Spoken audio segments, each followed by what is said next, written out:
الحمد لله نحمده ونستعينه ونستغفره ونؤمن به ونتوكل عليه ونعوذ بالله من شرور أنفسنا ومن سيئات أعمالنا من يهده الله فلا مضل له ومن يضلله فلا هادي له ونشهد أن لا إله إلا الله وحده لا شريك له ونشهد أن سيدنا وسندنا ونبينا ومولانا محمدا عبده ورسوله أرسله بالحق بشيرا ونذيرا وداعيا إلى الله بإذنه وسراجا منيرا وصلى الله تعالى على خير خلقه محمد وعلى آله وأصحابه وبارك وسلم تسليما كثيرا كثيرا. أما بعد فأعوذ بالله من الشيطان الرجيم. بسم الله الرحمن الرحيم. إن الله وملائكته يصلون على النبي يا أيها الذين آمنوا صلوا عليه وسلموا تسليما. اللهم صل على سيدنا محمد وعلى آل سيدنا محمد بعدد من صلى وصام وصل كذلك على جميع الأنبياء والمرسلين وعلى الملائكة المقربين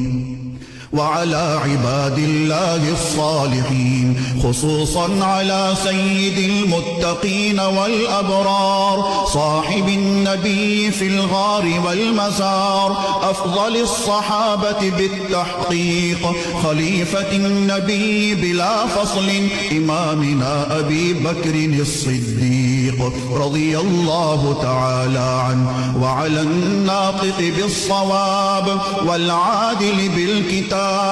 إمامنا بالحق عمر بن الخطاب رضي الله تعالى عنه وعلى صاحب الحياء وناشر القرآن الشهيد للمظلوم حين تلاوة الفرقان عثمان بن عفان رضي الله تعالى عنه وعلى صاحب السيف والقضاء وناشر العلم والهدى أسد الله الغالب إمامنا علي بن أبي طالب رضي الله تعالى عنه وعلى السيدين السندين السعيدين الشهيدين أبي محمد الحسن وأبي عبد الله الحسين رضي الله تعالى عنهما وعلى سيدات الطاهرات بنات النبي المصطفى وأهل بيته المطهرة رضي الله تعالى عنهن وعلى عميه النبي المجتبى سيدنا العباس وسيدنا حمزة رضي الله تعالى عنهما وعلى كل الصحابة رضوان الله تعالى عنهم أجمعين. الله الله في أصحابي لا تتخذوهم من بعدي غرضا فمن أحبهم فبحبي أحبهم ومن أبغضهم فببغضي أبغضهم